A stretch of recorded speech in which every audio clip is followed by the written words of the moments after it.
I received a request from a subscriber to put together a video about gyno. Now, there are many things to consider when it comes to gyno, so instead of just one video, I've decided to put together a little mini-series focusing just on this.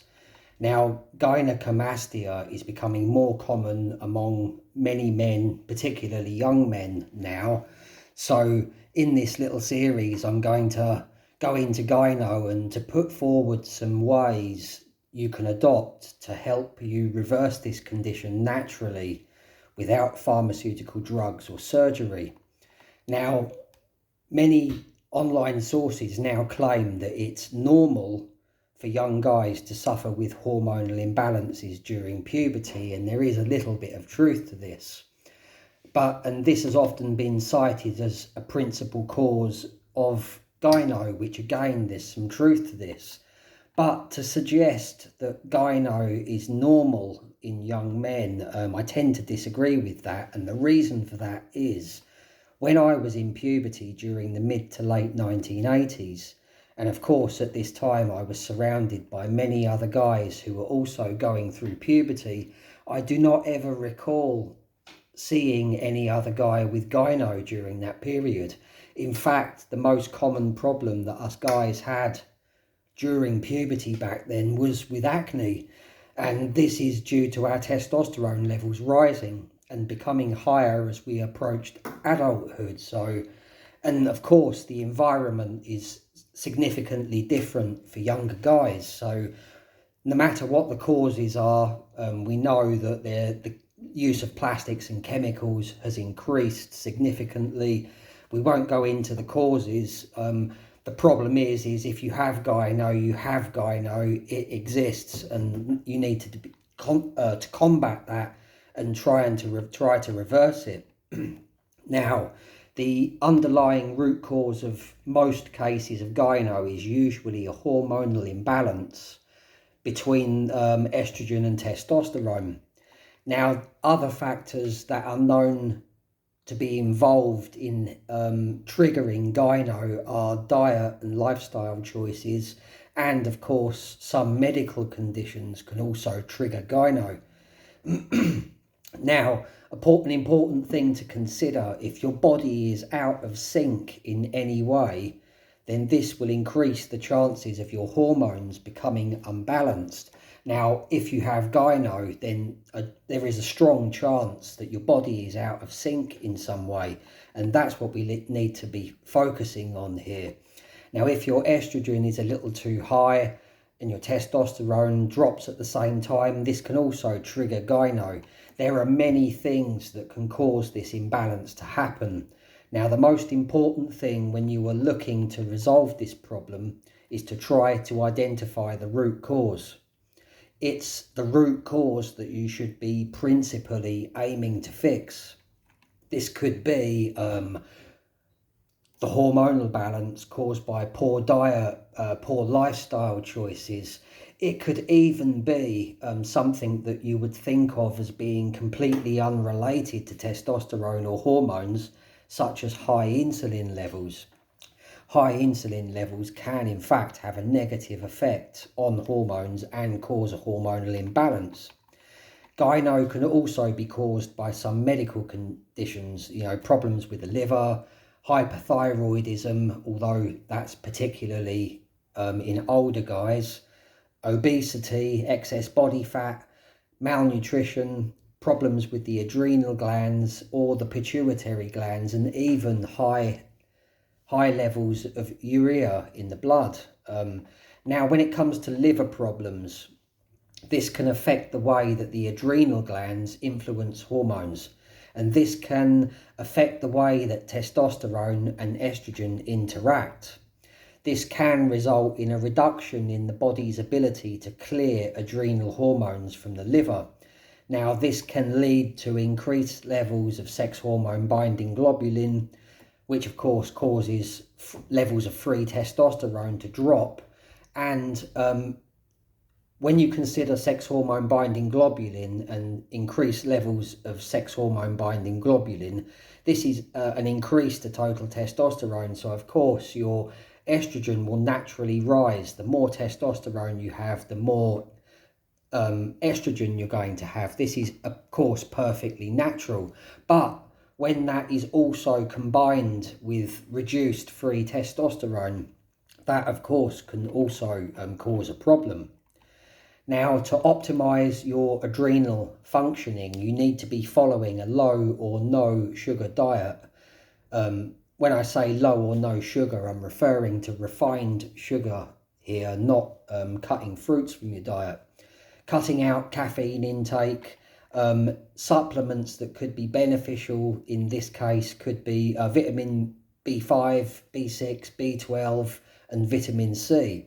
You also need to ensure adequate sleep and good stress management strategies. Now, one of the most important hormones to balance for good adrenal function is insulin.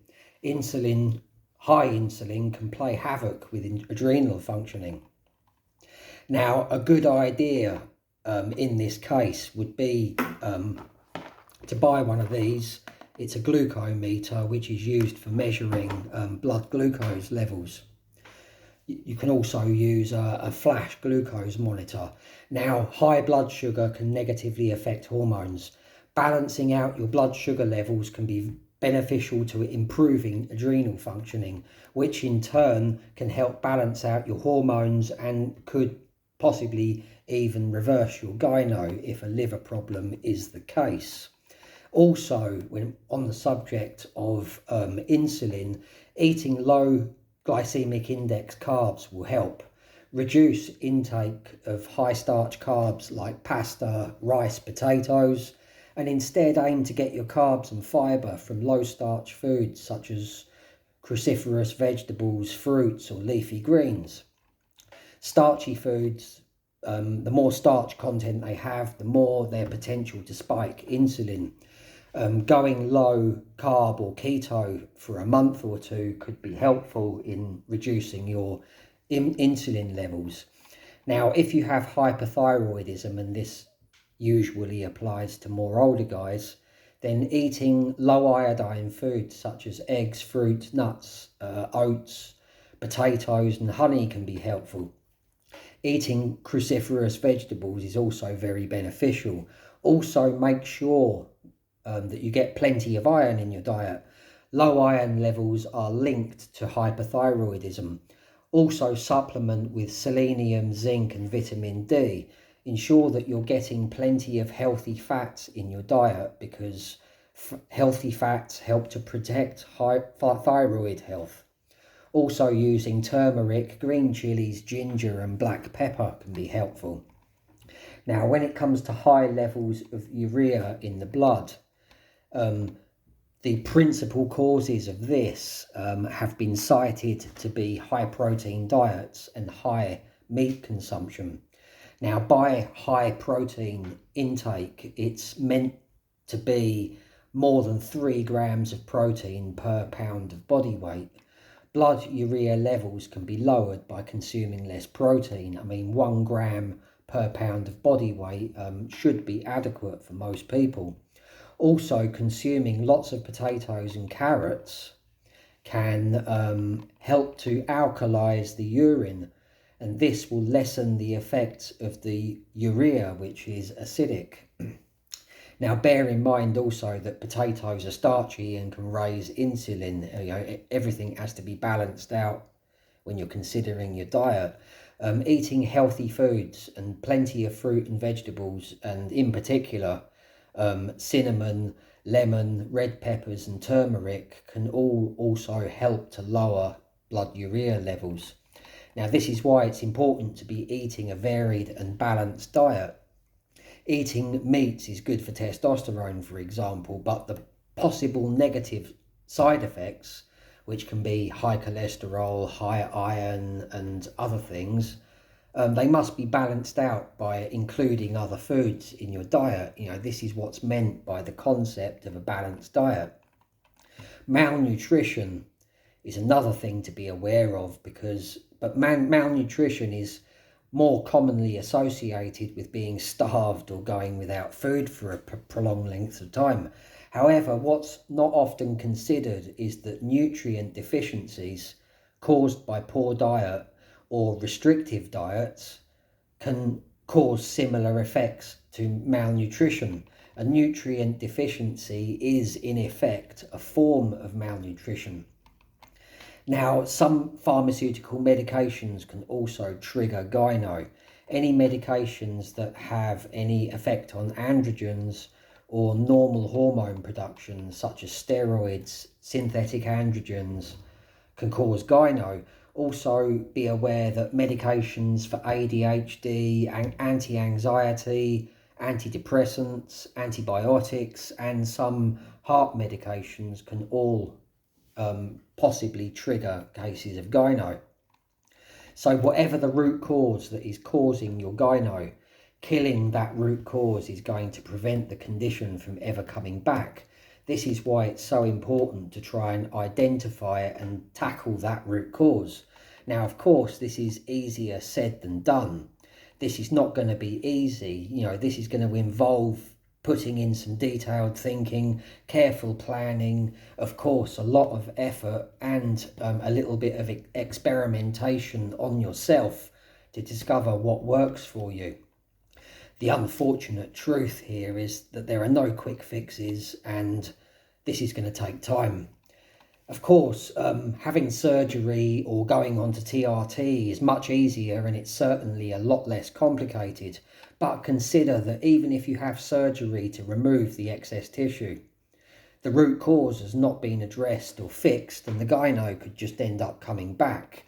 Also, pharmaceutical medications such as TRT or SERMs, which are selective estrogen receptor modulators, they both as well do not address the root cause. All they do is try to regulate the increased estrogen. In another way of putting this is that they treat the symptom of increased estrogen without addressing the root cause. And of course, medications like this can cause further hormonal imbalances, and most pharmaceutical medications come with many unwanted side effects. Now, an important thing to consider is that there is also a condition with a very similar visible effect to gyno, and this is known as pseudogynecomastia, which causes an increase in fat in the breast tissue, but not gland tissue in the breast. Now, the main difference between the two is that gyno causes an increase in the breast gland tissue. It's a hormonal reaction and not just an accumulation of fat. If you've been leading a low activity lifestyle, then there is a high probability that you will have built up excess fat tissue in your chest. Now, in the case of pseudogynecomastia, in most cases, taking care of your diet and starting to work out on a regular basis is going to be enough, and the issue will likely resolve itself after some time. With gynecomastia, however, you're going to need to take care of the hormonal imbalance that caused the condition to occur in the first place. If you leave the imbalance unattended, the condition can keep reoccurring. There is a quick test that you can perform on yourself to help you determine whether you have gyno or just excess fat tissue in the chest.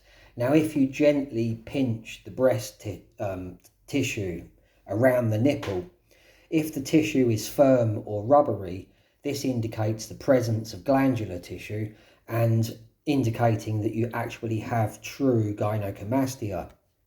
However, if it feels soft, squishy and fatty, this indicates pseudogynecomastia caused by a build-up of excess fat.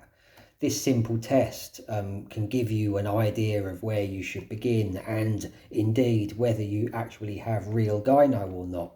It can be confusing just by visually looking the difference between the two. So, is gyno reversible in a natural way without resorting to TRT or surgery? Yes, it is, but I've already said this is not going to be a quick or an easy process.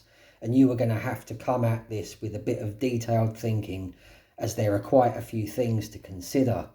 And the secret here is, by combining as many of these things as you can together, you're going to get far better and more effective results. The more things you do, the better the results and the more permanent the effects are going to be. Now, first thing you want to do is take a photograph of yourself. And why? Because this is your reference point to gauge your own progress. It can be difficult to notice changes so much if you see yourself in the mirror on a daily basis. Every month, take another photo, and then compare the two together. This gives you an effective way to check your progress over time. It can also help you to determine what's working for you and what's not working so well for you by the visible appearance. Now, the first thing to consider when you're trying to determine the root cause of your gyno is your lifestyle choices, and start off with the obvious things. For example, if you've been leading a sedentary, inactive lifestyle, consuming a diet consisting of a lot of processed foods, drinking alcohol, exposing yourself to hormonal disrupting chemicals, using recreational drugs, then first and foremost you must address these more obvious things. If you have gyno, then I recommend 0 alcohol and 0 recreational drugs. Cut out these things immediately if this applies to you, and just 1 beer is not okay. So that's part 1 finished with. Subscribe to this channel and follow this series for more.